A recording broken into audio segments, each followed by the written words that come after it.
Thank you, Carola, for the nice introduction. Of course, it's excessive, you know. She's over performed the introduction. Well, hi everybody. How long do I have for my presentation? Okay, about 1 hour. Okay, so thank you.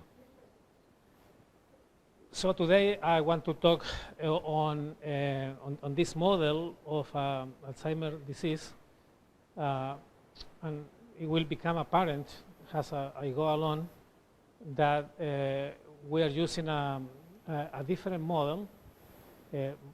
Up to now, most of the studies have been done in cortical neurons or cortical areas and hippocampus. But we have been looking other areas of the brain, in this case basal ganglia, and I will be looking particularly at the nucleus accumbens, because we found that the nucleus accumbens is affected very early during the disease. Therefore, it has some advantages of focusing on this area. So I'm sure you know about Alzheimer's disease already. So I just want to point the major features of the disease. The disease is a disease that affects mainly to people has the age.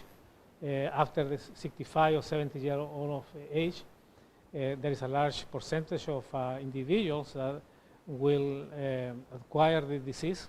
And it's a very common form of dementia. And dementia is when somebody loses the executive function, like be able to talk, be able to understand other people, be able to have language comprehension, memory function, and other ones. So that's called dementia. So there's many cases, especially in older people. So older people like above 90 or 80, you have a large percentage of them that develop this disease. So as time goes on, you know, and the population ages, more and more people will have dementia. In 2050, it is estimated that 139 million of people will have dementia. All over the world, and there is no medication. I'm sure you heard you read the news that there's a new antibody that's supposed to work, but the effect of the antibody is very small, and it's only works in a number of people. It's not going to be for everybody, and besides that, it's a very expensive medication. We are talking about millions of pesos for a monthly treatment. So that's going to be quite expensive. So in terms of the disease, you have two brains there. You have a brain that is healthy and brain that is diseased. And you can see that there's a large morphological changes. All the cavities of the brain are enlarged, and very important regions like the cortex and hippocampus are diminished, and that will explain some of the features of the disease with memory, with executive functions. In terms of the physiopathology of the disease, there are two main markers. One of the markers is the presence of these amyloid plaques, and this amyloid plaque has proteins, and one of the proteins is a beta amyloid, and the other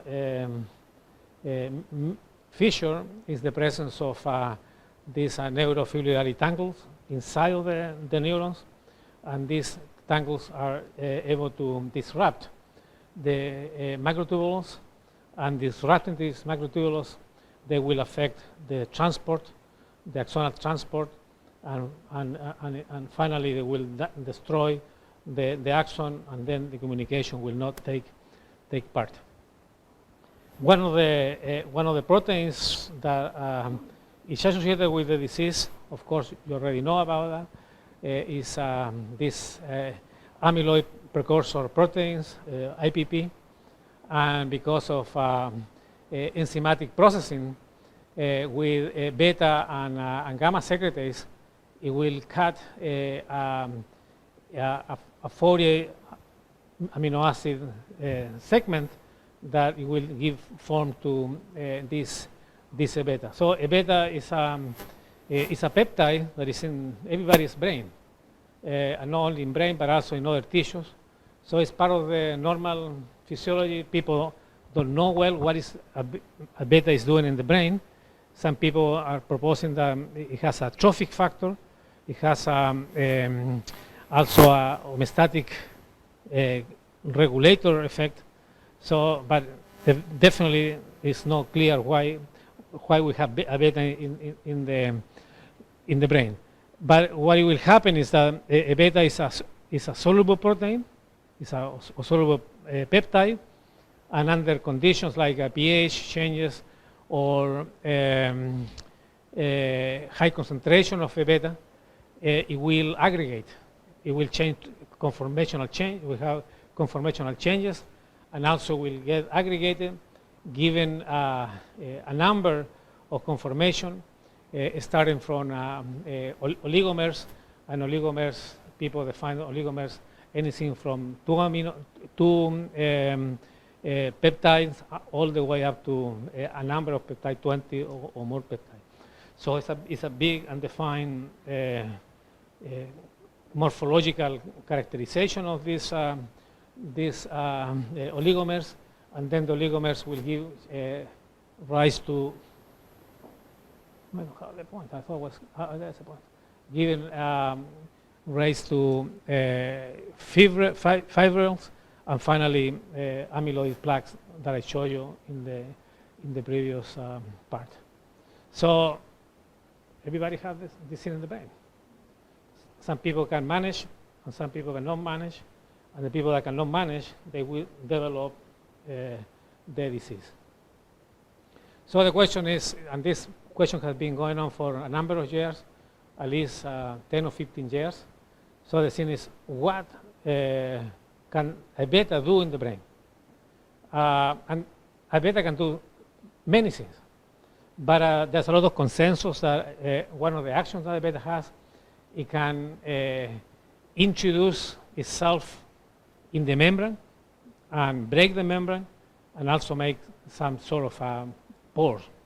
So that's these studies were done originally at NIH, and there was a Chilean scientist, Eduardo Rojas.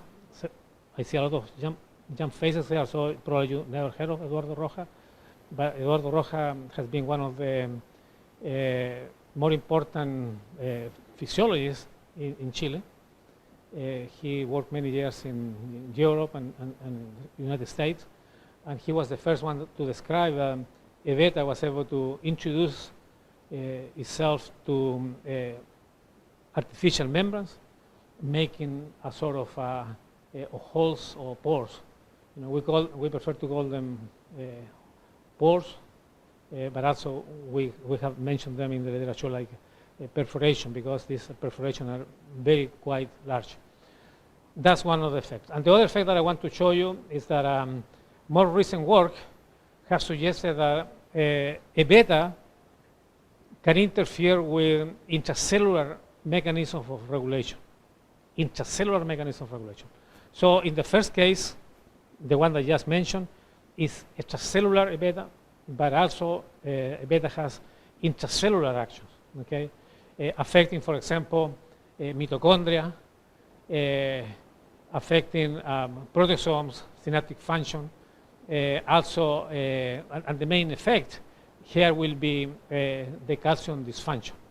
It is well reported that intracellular beta will increase intracellular concentration of calcium. And you know that if you increase the concentration of calcium too high, that will have a toxic effect. Calcium is good when it's well regulated, but calcium is not good when it's highly concentrated inside the cell. So there you can see that the beta can have two effects. One is the toxic because of a membrane disruption, and also because of alteration in the homeostasis of the intracellular medium. And many of these effects have been tagged to oligomers, and you can see there oligomers of A-beta, this extensive family of conformation, and this can produce oxidative stress, calcium homeostasis, synaptic impairment, and finally neuronal death. So that's how people have been dealing, with the science of the disease and A-beta. So the bottom line is that A-beta is increased. Okay, this doesn't mean that tau protein is not increased. Also, it is increased, but one of the features is that A-beta is increased, and there may be other features as well. And that explains why, some of the therapy that people have been proposing have been to reduce the concentration of A-beta, oligomers of A-beta in the brain. The biotechnological companies have been working on developing these antibodies that can bind specifically to A-beta and neutralize, reducing the concentration of A-beta in the brain with very small effective effect.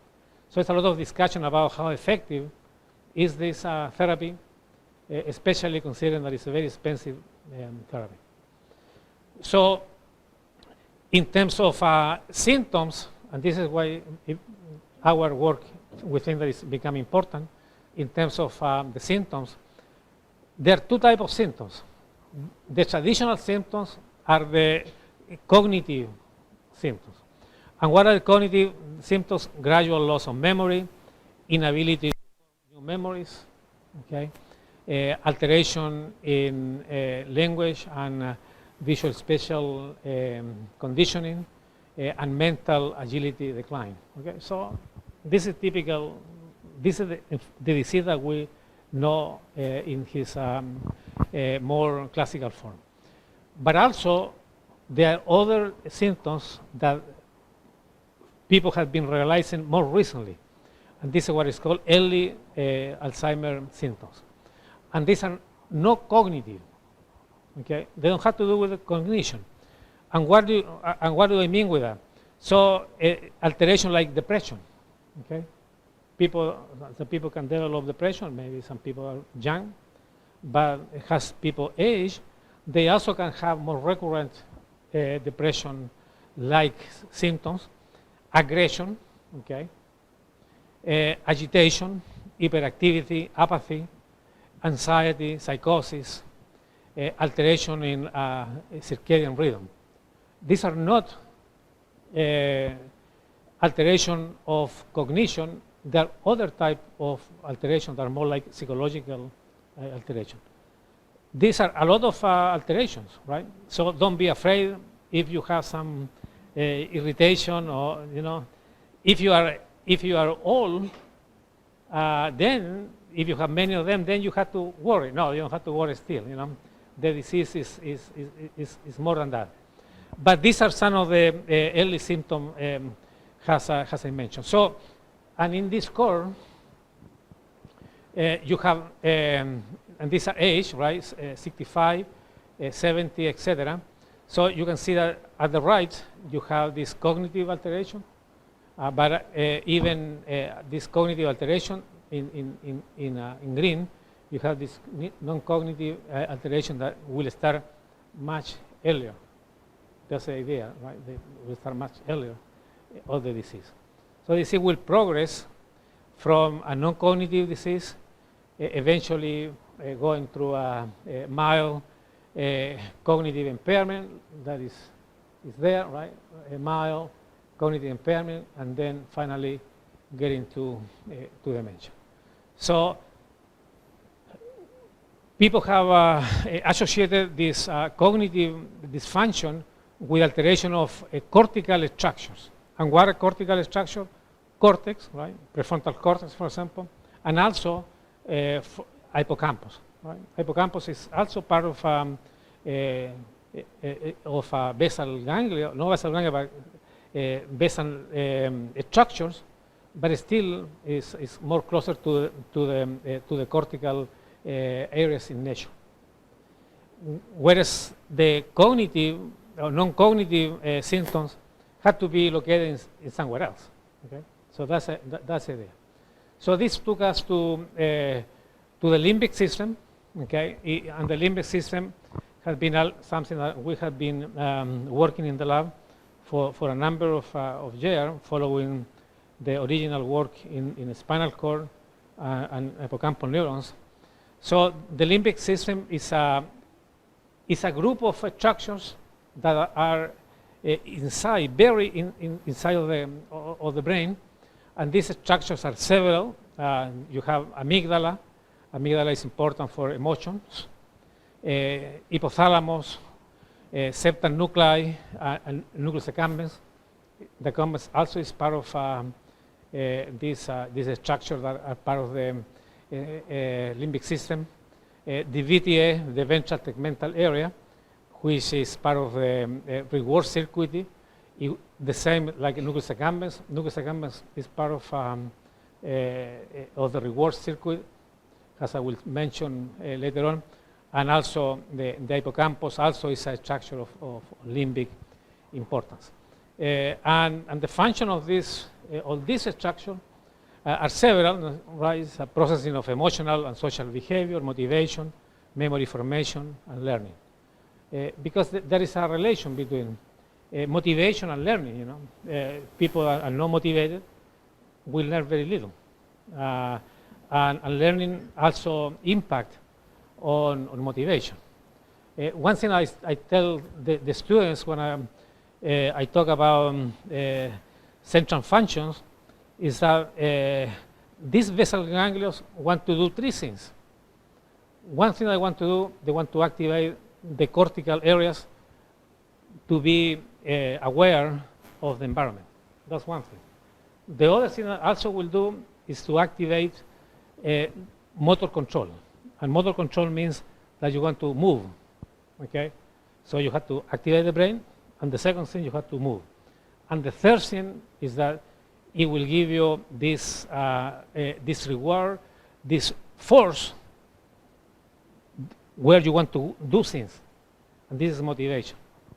So you always have to think about these important functions of the nuclei that are in the center of the brain. Cortical activation, right? What else? Motivation and motor control. So if you can move, if you can think, you can be motivated, you are fine. So this is what happens then when you are becoming older. You may want to be not doing any of them. So that may be something to worry about. Okay. So you know the mesolimbic circuit where BTA is important. BTA and nucleus accumbens and also the prefrontal cortex are important structures because they're important for survival. Okay. Every time that you are hungry and you want to eat and you are motivated because you have to eat, otherwise you will die, is the limbic system or the mesolimbic system that is activated. We also have sexual activities because sexual activities are pleasurable, and the pleasure results of releasing dopamine from the BTA to the nucleus accumbens. Okay, and because of this, we all of us are here in this room because our parents, they found a way to get the pleasure. Okay, and without that pleasure, we will not survive. Okay, so and also you can think that this circuit, if they become deteriorated, like in Alzheimer, you will have less satisfaction, less motivation, and that is part of the disease. Also, the limbic system is important for drug abuse. Every time that somebody will abuse cocaine or amphetamine, what it will happen that this neuron will get activated, it will release large amount of dopamine in the nucleus accumbens, and it's going to be a high release, but also a long-lasting release. And that causes a high level of pleasure. So that's another risk. So I will be talking a little later about alcohol. Alcohol does the same thing. Alcohol also activates this neuron, and when this neuron gets activated, okay, and these neurons are called median spinal neurons because they have kind of spines, MSN. They get activated with dopamine. This is dopamine get activated, and when this get activated, this is an inhibitory neurons. This releases GABA, and because it releases GABA, that will cause a disinhibition. The neuron that is following this one will get activated, and this is called disinhibition, and this eventually will cause release of dopamine, and it will cause pleasure. Okay. With alcohol releases a little bit of dopamine, it causes pleasure. Cocaine produces large releases, the same with amphetamine. This is why they are so addictive. So that's one thing I wanted to tell you. The other thing I wanted to tell you is about how intracellular beta, that is, we think that they are oligomers, they can affect, or these oligomers can affect the synaptic connectivity of neurons. This work was done in hippocampal neurons, and we are using here human oligomers.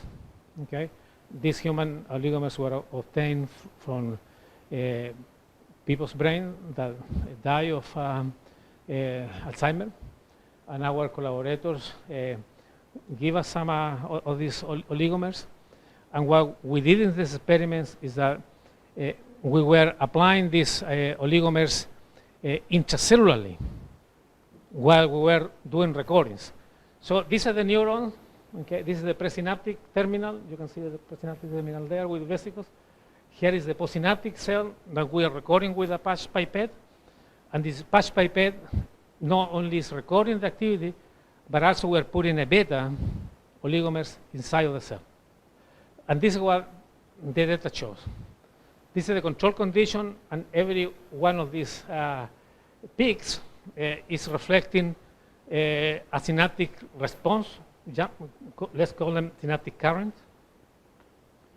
And you can see that very low concentration of oligomers increase the amplitude and the frequency of synaptic events. And if we increase the beta even higher, then the cell becomes very highly excitable. And if you measure, you quantify this effect, is significant. In the amplitude gets larger, the frequency also gets up, and the membrane current transfer, which is an integration of all the current, also gets up. And this paper was published in 21. I had to name Fernando Perez, Braulio, Peters, Nicolas Rifo, some collaborators in the States, other in France, and this paper showed that. We also using these intracellular oligomers. What we did was we injected in the cells and we measured two types of responses. These responses are inhibitory, and these responses are excitatory. So, inhibitory, excitatory. What is the idea of this experiment? The idea of the experiment is that we talk about the ratio between excitation and inhibition. You all know that the brain works with excitation and inhibition. If you have too little excitation, right, inhibition ratio, you will be sleeping. And if you have even a smaller ratio, you are going to be dying because you are depressed. Your brain is depressed, and if the brain is depressed, you cannot breathe and you will die. In the opposite, okay? If you have too much excitation, first of all, you will be awake. But if you have even higher excitation, you will be in convulsion. Okay, you will be trembling. You're going to go down to the ground because you will be in convulsion. So let's see what A beta does. What A beta does, intracellular A beta, here is the ratio, excitation inhibition increases the excitation inhibition ratio, which correlates because today people are understanding that early on during the disease, the brain is highly excitable. Okay, and people with the disease, especially early on in the disease, they have some type of localized epilepsy, and this has been shown in animals and also in humans. So the brain early on in the disease is highly excitable. Okay, and maybe one of the reasons for that is that A beta is inside the cells, causing this highly excitability brain. This is another piece of information in terms of action potentials. You know action potential, right? And action potential is is an electrical meaning of the excitability. And what we do here is apply different injections of current from 25 to 150 picoamps, and the control has a behavior, right? For example, here with 100 picoamps, you only depolarize because you haven't reached the threshold. But in the presence of a human intracellular A beta, you already have 2 action potential. So that means that the cells are more excitable. So that's one part of the data that I want to share with you. So let's go now to glycine receptors. You know, we have been dealing with glycine system for a number of years. You can really see this paper in '94, and this paper in '94 was the first paper that showed that glycine receptors, and these are currents activated by glycine receptors, are sensitive to alcohol. The same alcohol that you drink during the weekend, right? The same. That's only one type of alcohol, right? It's ethanol, right? So if you increase the concentration to 100, you get a bigger response, and the response is reversible. So glycine receptors are sensitive, very sensitive to ethanol.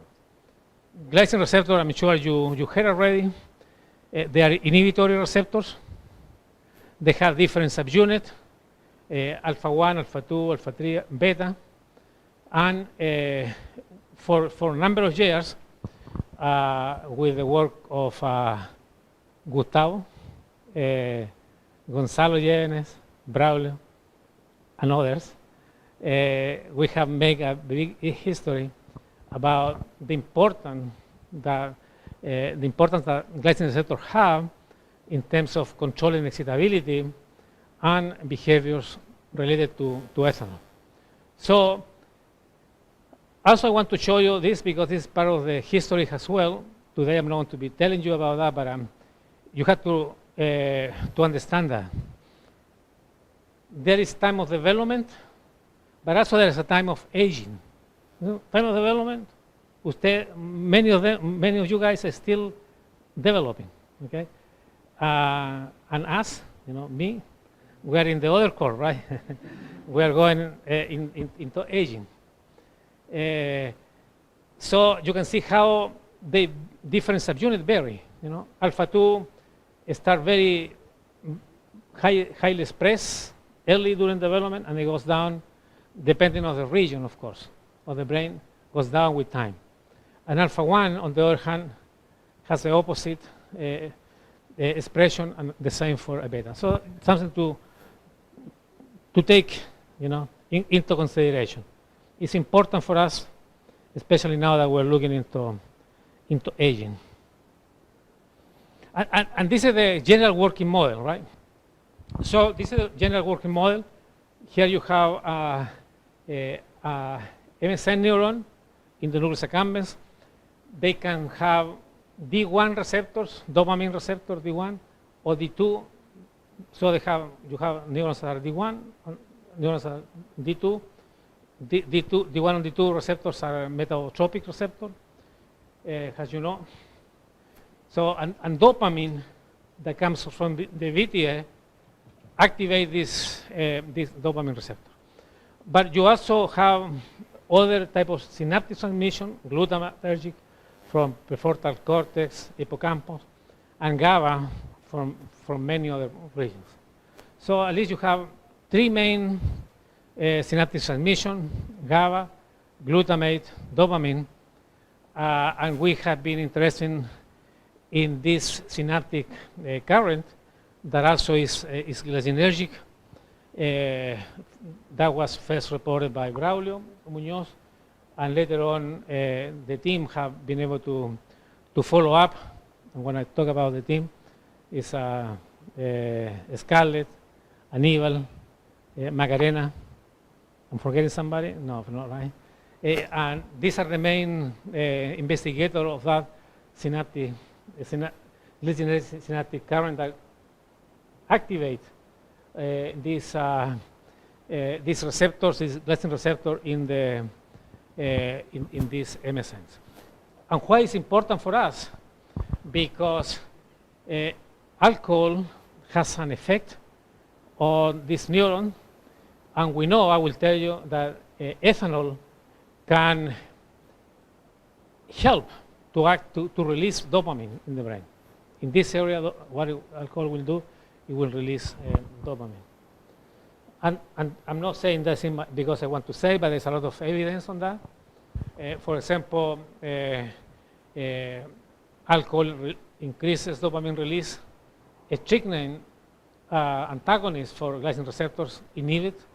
And also the more important is that other compounds can increase the release of dopamine, like this ORG2539-5, which is an inhibitor of GLT1 transporter, increasing dopamine in the nucleus accumbens, can decrease consumption and preference of alcohol.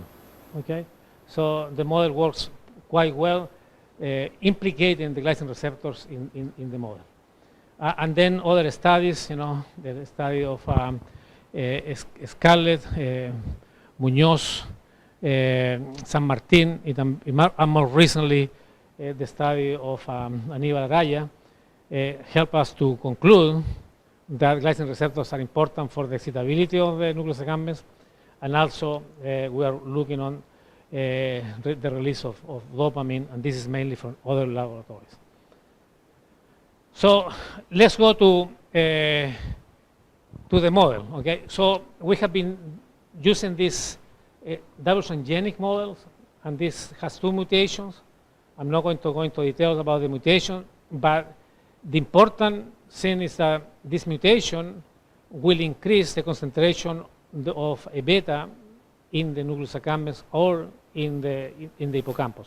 So you have a mouse that this mouse will show large quantities of a beta in the hippocampus, for example, when the animals are above 9 months of age.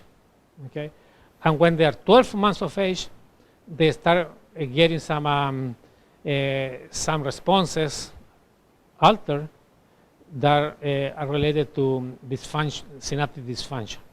So this is the model. And we went to look at 6 months. Okay, the data that I will show you is data at 6 months of age. If this model, we call them double transgenic AD model, and the first thing that you can see, you can compare the panel up with the panel down, the upper panel with the lower panel. The first thing that you see if you look with microscopy, confocal microscopy, is that there is a quite large amount of A beta in the double transgenic mice. And this A beta is associated with intracellular fissures. Okay, there is no much on the wild type, but there is a lot of A beta in the model. If you go and look, for example, in the nucleus accumbens that is there, you will see very rare spots of A beta or plaques. If you compare with the hippocampus, right, in the hippocampus, there's much more plaques of A beta. So there is a differential effect between A beta in the hippocampus and the nucleus accumbens. And the nucleus accumbens, most of the A beta is associated with intracellular milieu. Okay, and the quantification supports what I already told you. Similar to what we saw in the experiment when we were injecting A beta intracellularly, if you compare the neurons that are from the animal wild type that is controlled with the double transgenic animal, it shows the same behavior. There is higher excitability on the double transgenic animal. So we think that there is a relation, and this effect is being produced by intracellular A beta. And then there are a few things that change, but the more important is that the excitability goes up. This is the take-home message. If you look at spontaneous excitability, you can see that in double transgenic, there is more spontaneous activities. So the cells are more excitable compared with the wild type. And this is kind of correlated with something I told you before, that the disease early on appears to be associated with higher discharges of action potential and perhaps with some sort of epilepsy. We went to look for different receptors. In A, there is responses to AMPA receptors, and you can see that the responses are smaller.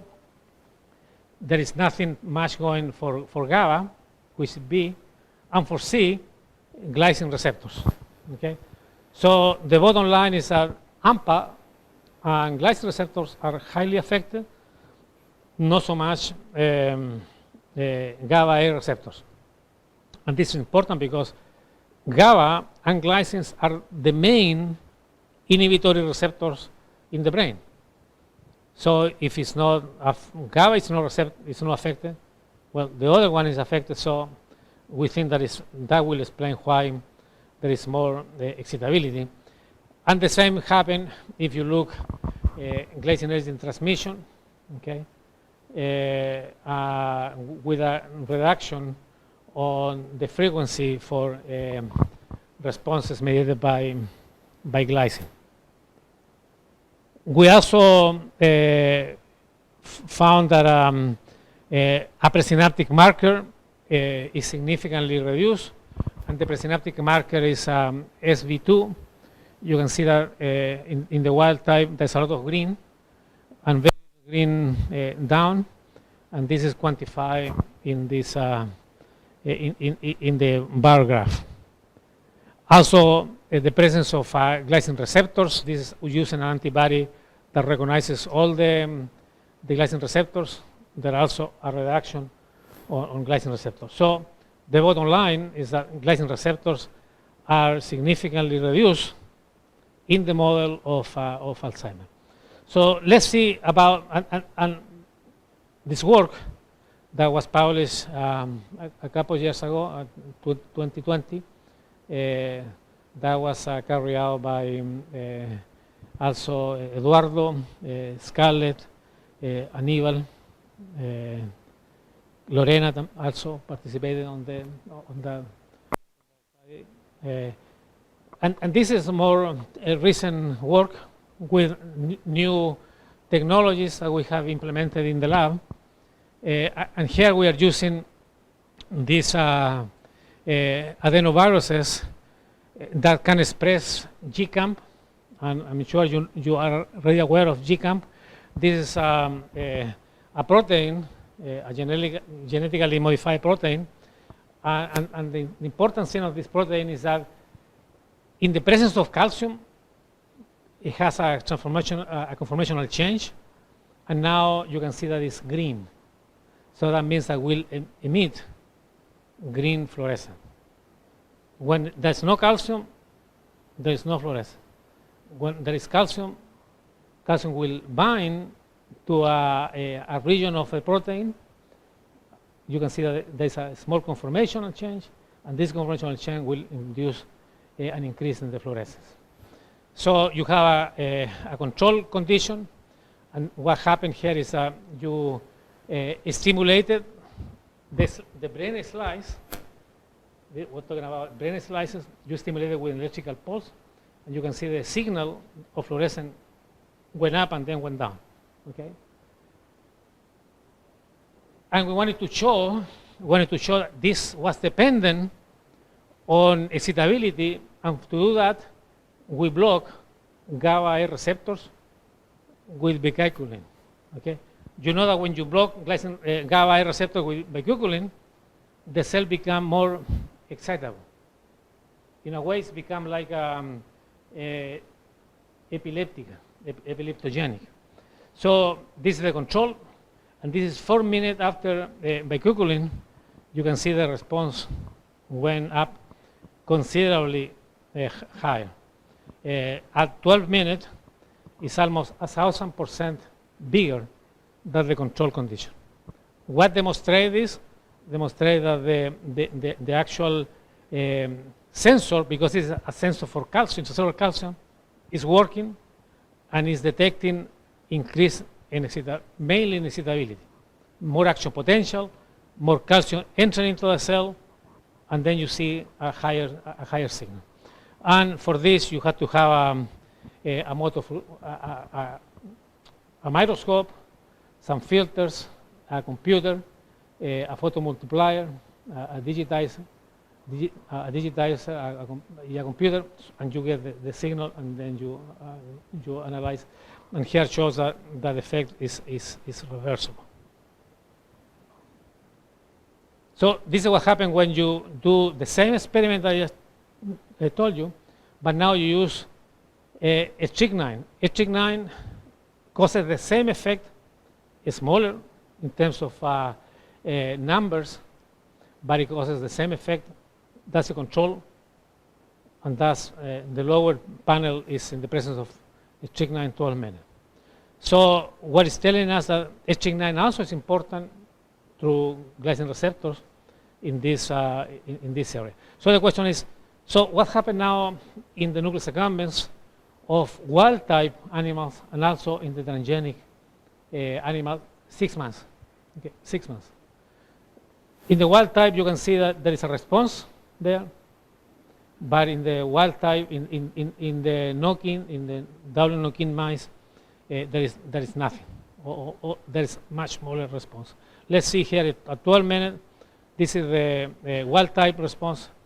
It's highly attenuated, the effect of stimulation. So this is a demonstration that the effect of glycine receptors in the nucleus accumbens at 12 months is much more reduced.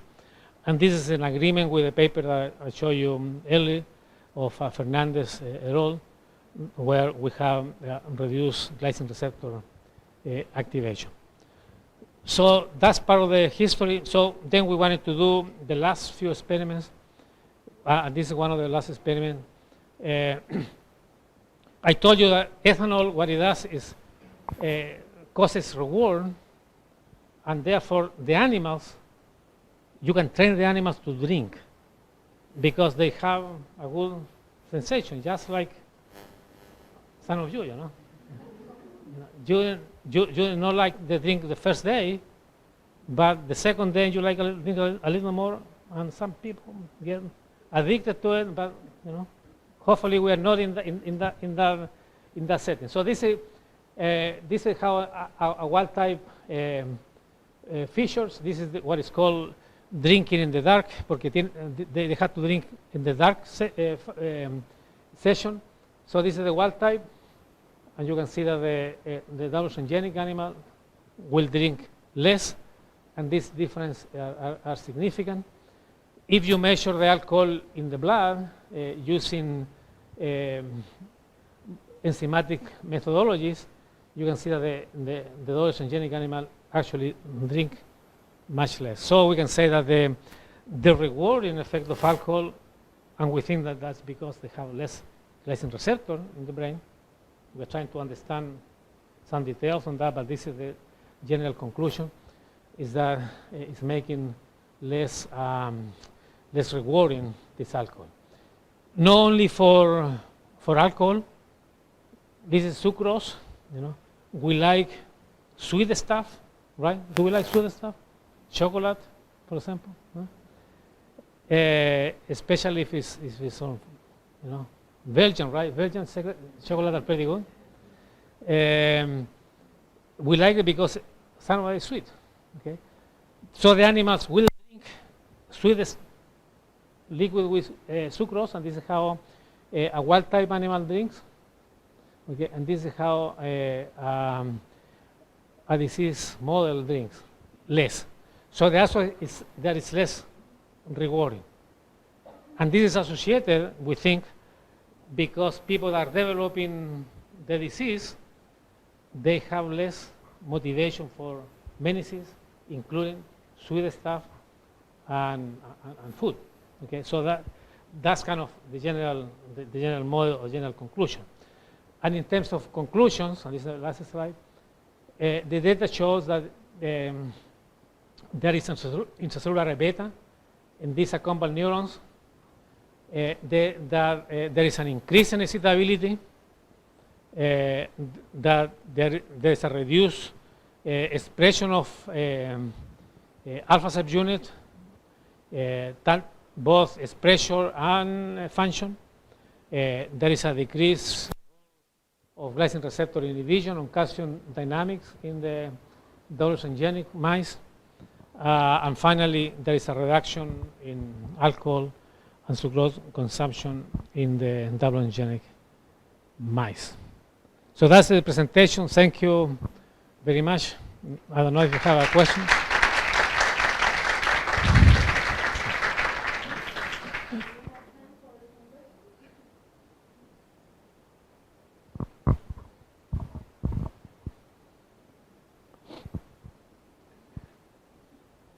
Entendieron súper bien, ¿eh?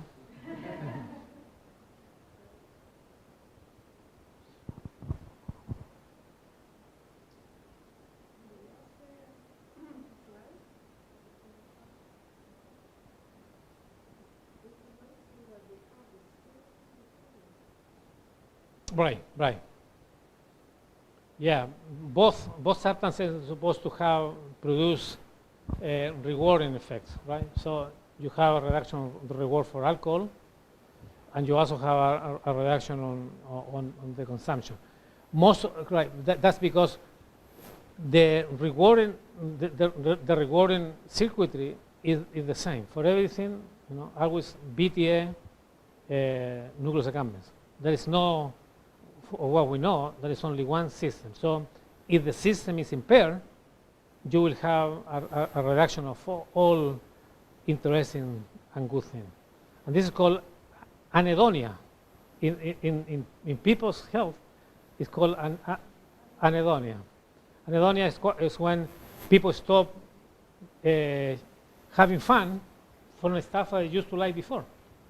Anhedonia is found in people with Alzheimer, and also is found in people with depression. Right?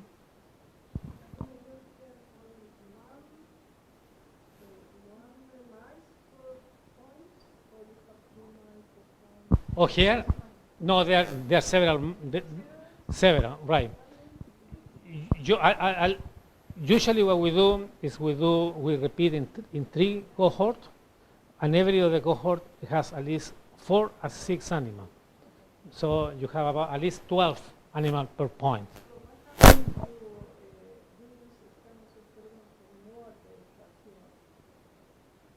Okay, very good.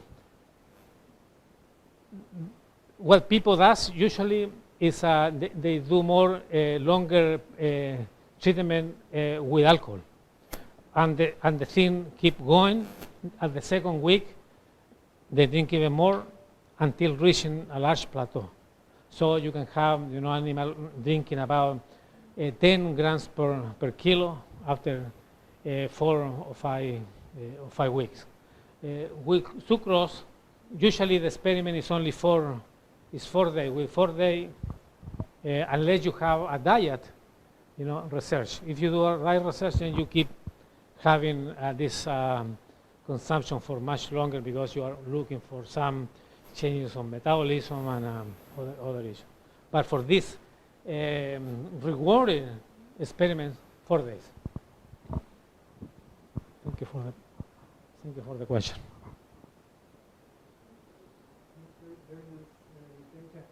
Could you comment on the likely mechanism that leads transgenic in mouse model to develop transgenic? At what level would it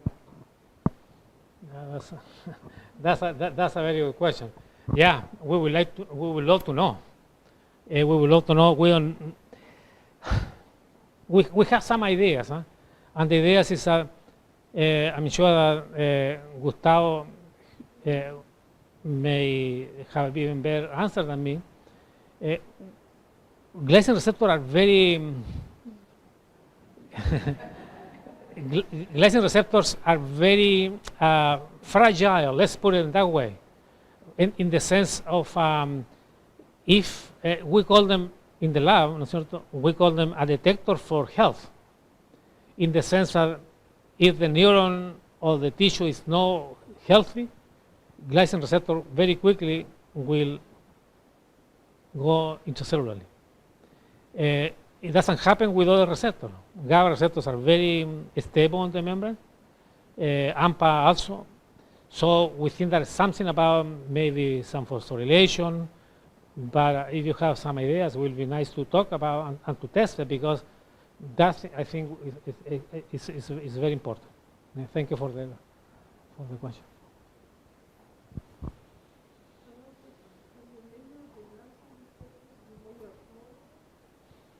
Yeah, we can measure when we do electrophysiology. We are only.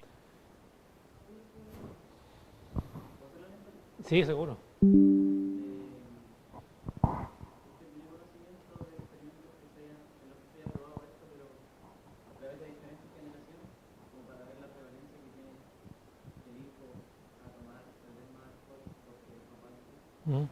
Yeah, the question is whether that some studies over several generations of animals to determine whether there's something that has a genetic determinant. La respuesta es sí. Hay estudios ya, no sé, 50 años o algo, donde se han segregado animales que beben mucho, de animales que no beben mucho, y muchos de ellos están asociados con mutaciones en particular. Así que la respuesta es sí. Nosotros no lo hemos hecho, pero otros grupos sí.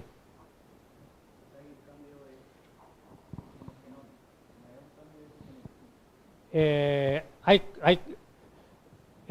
modelo del alcoholismo involucra cambios genéticos. Definitivamente determinantes ambientales son fundamentales, pero también la epigenética, pero los determinantes moleculares son importantes, en este caso genéticos. Okay.